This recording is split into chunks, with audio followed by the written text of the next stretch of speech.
Imagine करिए आप घर पर एक क्यूट सा पपी लेकर आते हो। वो छोटा सा फ्लफी सा बिल्कुल टेडी बियर जैसा लगता है, लेकिन 2-3 दिन बाद एक प्रॉब्लम स्टार्ट होती है जो आपको हैरान कर देती है। वो आपके हाथ, पैर, कपड़े, स्लीपर्स सब कुछ बाइट करना शुरू कर देता है। और पेट पेरेंट का सबसे कॉमन क्वेश्चन होता है, सर मेरा पपी इतना काट क्यों रहा है। सबसे इंपॉर्टेंट बात समझिए, पपी बाइटिंग एक नॉर्मल डेवलपमेंटल बिहेवियर है। यह कोई बैड हैबिट नहीं है, ये एक्चुअली लर्निंग प्रोसेस का पार्ट है। अब इसे हम आसान भाषा में समझते हैं कि पपीज बाइट क्यों करते हैं।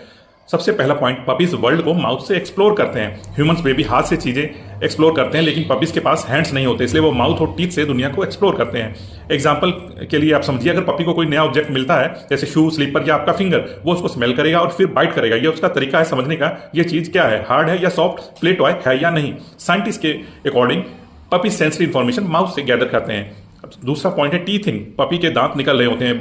पपी बाइटिंग का सबसे बड़ा रीजन होता है टीथिंग। जैसे ह्यूमन बेबी में टीथिंग होती है, वैसे ही पपीज में भी होती है। यूजुअली कुछ वीक एज पर एडल्ट टीथ निकलना स्टार्ट होते हैं। इस टाइम गम्स में इचिंग, इरिटेशन, डिस्कंफर्ट होता है, इसलिए पपीज को च्यू करने का स्ट्रॉन्ग मन करता है। अगर पपी टेबल का लेग या स्लीपर चबा रहा है तो वो नॉटी नहीं है, वो सिंपली अपने गम्स को रिलीफ दे रहा है।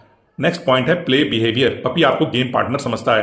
पपीज जब अपने सिबलिंग के साथ खेलते हैं वो एक दूसरे को बाइट करते हैं। इसी प्रोसेस में वो बाइट इनहिबिशन सीखते हैं। बाइट इनहिबिशन का मतलब डॉग को पता होता है कि कितनी फोर्स से बाइट करना है। अगर एक पपी दूसरे को ज्यादा जोर से बाइट करे तो दूसरा पपी येल्प या क्राई करता है और गेम बंद हो जाता है।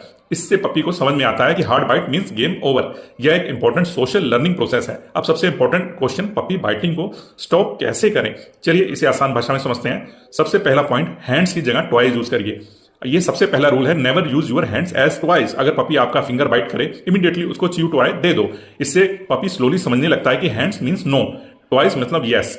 Expect recommended redirecting biting to appropriate toys. Biting हो तो टेंशन रिमूव करिए। डॉग्स के लिए अटेंशन ही रिवार्ड होता है। अगर पपी बाइट करे और आप उसके साथ खेलते रहो तो पपी सोचेगा बाइटिंग मींस फन गेम। इसलिए जब पपी बाइट करे, प्ले स्टॉप करिए, हाथ पीछे करिए, थोड़ी देर इग्नोर करिए। इससे पपी को मैसेज मिलता है कि बाइटिंग से गेम खत्म हो जाता है। अगला पॉइंट है, पपी को प्रॉपर एक्सरसाइज दीजिए। कई बार पपी बाइटिंग का रीजन होता है एक्स्ट्रा एनर्जी। अगर पपी बोर हो रहा है, वो कुछ ना कुछ बाइट करेगा। इसलिए डेली शॉर्ट वॉक्स, प्ले सेशंस, ट्रेनिंग गेम्स बहुत इंपॉर्टेंट है।